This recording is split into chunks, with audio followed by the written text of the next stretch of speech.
Primero que nada, si sos alguien que ya sabe computación, de programación y se defiende bastante y está buscando un video en donde yo te enseñe a lo mejor distintos lenguajes para distintas industrias y cuál es el mejor, no es este el video.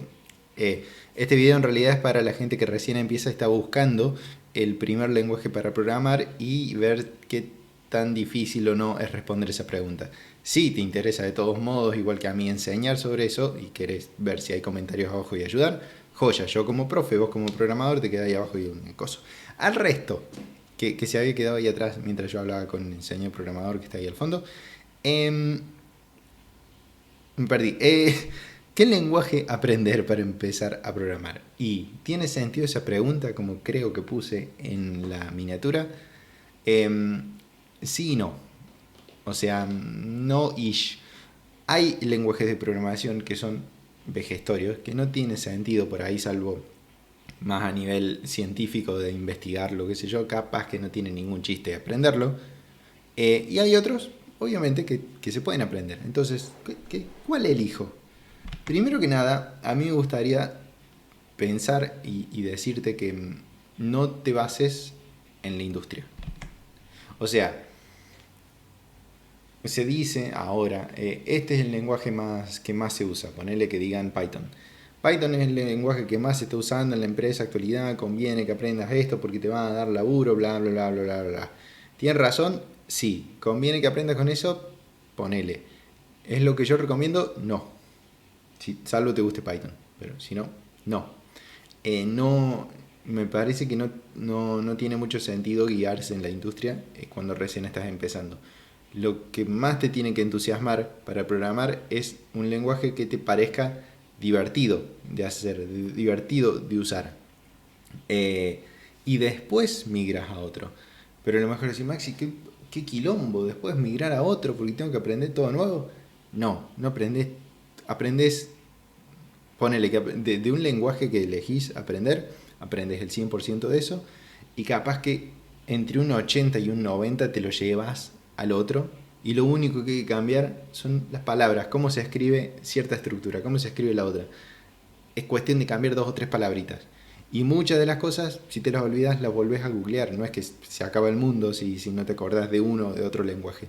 Así que mi primer consejo, consejo número 1 supongo, es que te guste. Entonces yo asumo que no soy el primer video que estás mirando, que a lo mejor hace rato estás pensando en empezar a programar y estuviste googleando y viste muchos. Y muchos te recomiendan uno, lo otro. Yo recomiendo el que de esos que hayas visto, de esos que hayas investigado por internet, el que más te guste. Si todavía no tenés uno, tengo una sugerencia al final.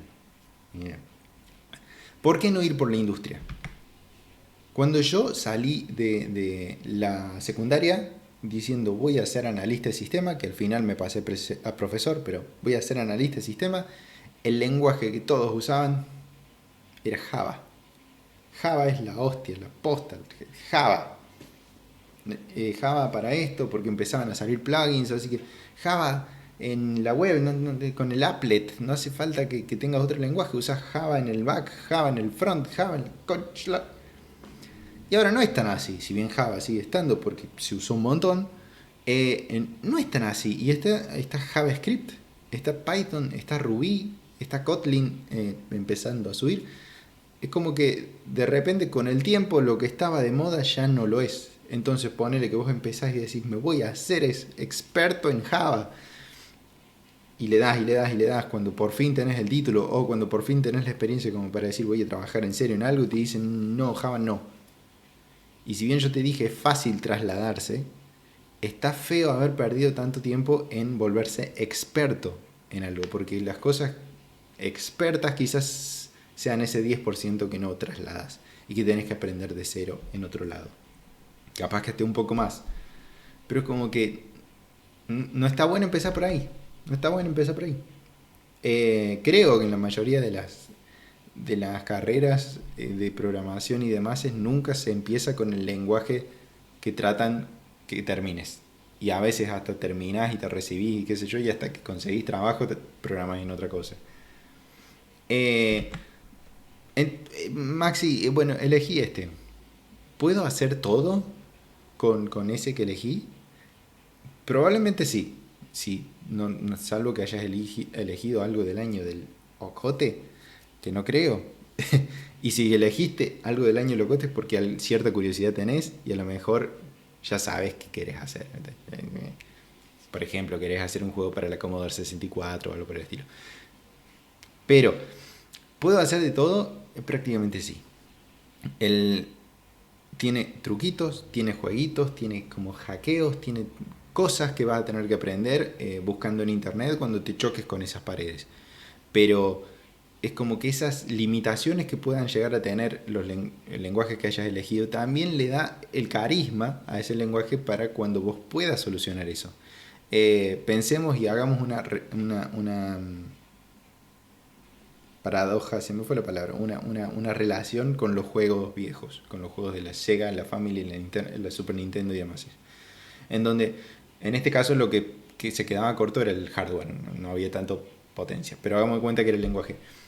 Esas limitaciones eran lo que hacía que el juego, cuando tuviera buenas gráficas, buen sonido y qué sé yo, se notara de que el programador había hecho magia con su código, había encontrado las formas de hackear y hackear todo para que todo entre y que parezca una maravilla, decir, ¿cómo carajo eso anda ahí? Así que bueno, cualquier lenguaje puede tener esa partecita en donde en teoría no se podría hacer y vos le encontrás la vuelta. Pensemos, qué sé yo, en los primeros Doom, los juegos no eran en 3D, creo.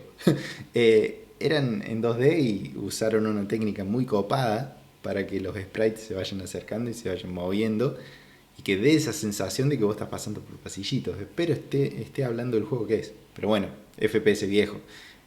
No había polígonos ahí. Estaba todo líneas, una más chiquita, una más grande, una más chiquita, una más grande y daban esa sensación de profundidad. Después todo matemática para detectar cosas. Así que, y tengo un ejemplo. Miren esto de acá. Vamos al browser. Ahí está. Este de acá es un entorno que se llama... Acá hay algo raro. Tiki. Ahí está. No. Y este va acá. Ahí está. Había una línea que se me estaba pasando. Este es un entorno que se llama Pico 8, que es como una consola de fantasía. Ahí dice... Fantasy Console, jugá, creá y compartí juegos chiquititos y otros cartuchos, hasta cartuchos le dicen, y bla bla bla. ¿Por qué es una consola? A ver si yo puedo escribir acá. Porque es como cuando booteabas los juegos. No, tiene un juego. Cuando booteabas los juegos viejos, que me gustaría no jugar y que tenga la consola. Bueno, pues ahí está el jueguito. Como las consolas viejas, vos lo prendías y inmediatamente ya tenías una pantalla en negro, la mayoría de las veces, y un prompt, o sea, un cursor que prende, apaga. Y ahí empezabas a escribir. Acá un poco se ve eso. Y bueno, con eso empezás a editar sprites, editar tiles, editar suelos, editar movimientos y programar funcionalidades. Todo ahí adentro de esta consolita súper chiquitita, que hasta la consola es 8 bits.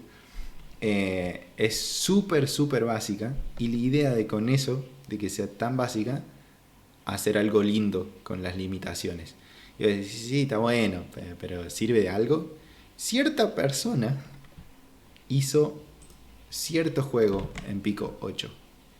Cierto juego de ahí, y que no sé si lo reconocen, pero ese juego después dijo, bueno, ya aprendí, ya jugué con Pico 8, a lo mejor tuvo fama, vamos a portearlo, vamos a cambiarlo a un lenguaje como la gente. La lógica más o menos ya la tengo hecha, simplemente lo cambio de lenguaje. Y nació Celeste. Es más, en Celeste hay un truquito en donde podés acceder a jugar la versión de Pico 8 adentro del juego final de Celeste. Entonces, la persona esa que empezó en Pico 8 a prototipar su juego, ¿perdió tiempo? No. Aprendió un lenguaje que le parecía súper entretenido, gracias a las limitaciones, gracias a la interfaz o lo que fuera que tenía Pico 8.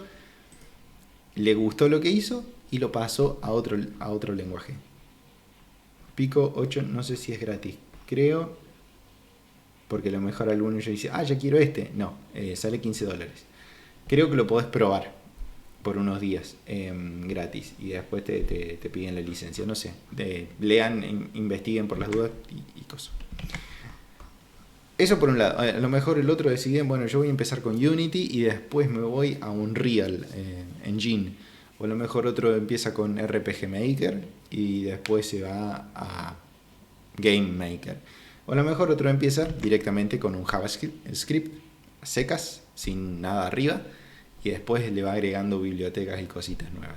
Así que aprender a programar cualquier lenguaje, porque lo que se aprende son las estructuras, son las técnicas de programación y son las buenas prácticas de programación y demás. Y después, bueno, después te va a cualquier lenguaje. ¿Qué otra cosa quería tocar? Esperen. Y déjenme que vuelva al full. Esta. Muchas veces estás convencido de que querés programar en un lenguaje. Vos decís, no sé, me arrepinto, vi el video del Maxi, o ponele que sos alumno mío y tuviste una charla conmigo, o tuviste una charla con otro profe, o qué sé yo, y te recontravendió JavaScript y Node. JavaScript, Node. Acá, sí o sí. Voy a googlear en YouTube y entras a la YouTube y empezás a buscar JavaScript, Node, empezar a programar.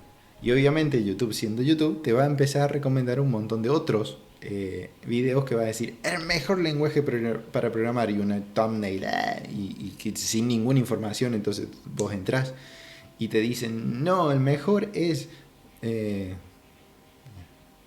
para que pensemos un entorno Express, o el mejor es Vue, o el mejor qué sé yo, y empezás a dudar.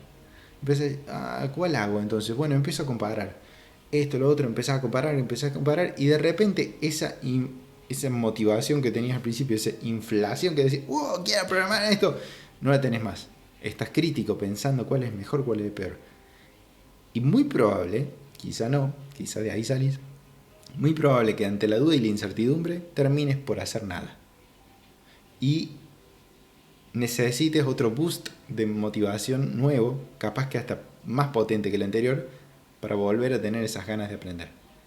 Entonces mi consejo es, si ya tenés el lenguaje más o menos decidido, empezá, ya está. Empezá a buscar tutorial de ese, empezá a buscar libros de ese. No des más vuelta, porque el YouTube gana plata con esto de los recomendados, y los creadores saben de eso, y por algo yo también estoy haciendo el video, de que eso atrae gente y atrae curiosos que no hacen nada y repiten y ven y repiten y ven. No, si ya tenés más o menos definido, busca, anda por ese, no hay más nada. Y si no tenés ninguno definido, yo tengo un cursito en el acá viene el chivo. Yo tengo un cursito que empecé de un lenguaje de programación que se llama P5JS, que está basado en Processing, que básicamente es programar en un entorno de artes visuales. ¿A qué se refiere esto? Que programamos formas. Programo un círculo, un cuadrado, que haga esto, que mueva esto, que si aprieto esta tecla, bla, bla, bla, bla. Puedo hacer juegos con eso, puedo hacer aplicaciones, puedo hacer, bueno, muchas animaciones, muchas cosas con esto, pero como que la base es esa, las artes visuales. ¿Por qué me parece que está bueno aprender ese?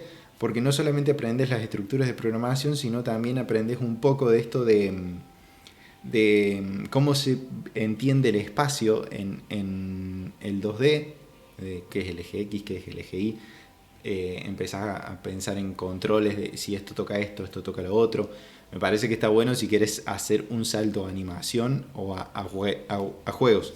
Si querés hacer un salto después a aplicaciones de teléfono o algo más formal, más serio, como sistemas y software, capaz que de mi curso puedas saltar a otro, que sea, qué sé yo, curso del lenguaje que vos hayas elegido ahí, Python, Ruby, lo que fuera.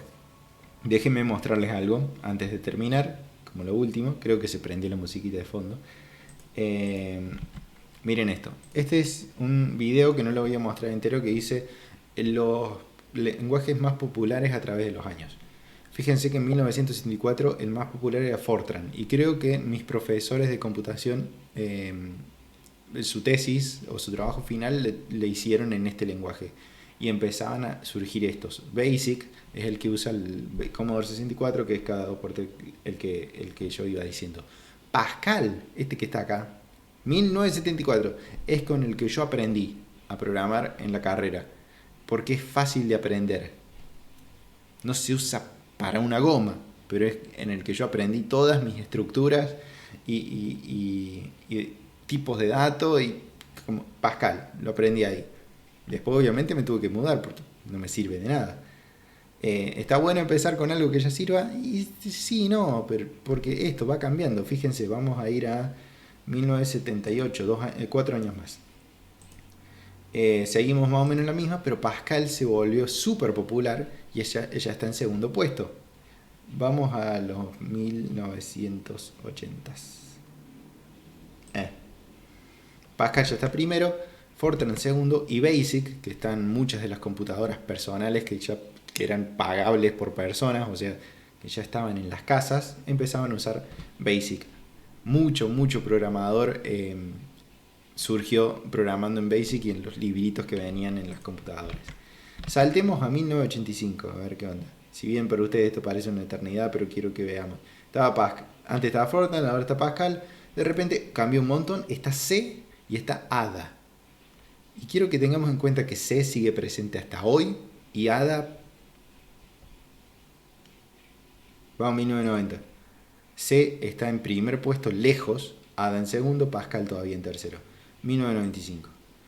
C se fue a la mierda y surgió otro, C++ se llama, que empezó por ahí el paradigma orientado a objetos. Fortran volvió al tercer puesto, Pascal se cayó, bla. Sigamos, vamos al 2000. C está primero, no tan alejado, viene un Java y viene un JavaScript. Y después más PHP, bla. Vamos al 2005. 2005 Java está primero. JavaScript está segundo, PHP, que es un lenguaje hediondo a mi gusto. C se cayó, C++, C#, que es el lenguaje que se usa para programar iPhone, creo que es este. Hay un Visual Basic por ahí, otro horrible, vamos a 2010. JavaScript, PHP prácticamente igual, pero viene un competidor, Python. Vamos a 2015, JavaScript, Python. Yo me recibí de la secundaria en 2017, cuando yo les dije que todos decían, oh, Java, pero venía JavaScript de cerca y Python de cerca. Vamos a 2020 y fíjense que Python está arriba, seguido por JavaScript, Java abajo, C# está fuerte por lo de Android, por lo de iPhone supongo. Y quiero llamar la atención acá abajo a uno que se llama Kotlin, que es un lenguaje que están tratando de empujar como nuevo del lenguaje de programación de Android. Java sigue fuerte porque se usa en Android, pero si Kotlin pega fuerte y lo empujan fuerte, Java va a empezar a caer y ya no va a tener sentido Java. A lo mejor viene otro lenguaje script para la web y tira el carajo JavaScript y demás. Como que esto no está bueno casarse con los lenguajes. Elijan el que les gusta. No lo jodo más. No fue tan largo. Espero que les haya servido. Y bueno, los leo en los comentarios. Hice un Discord.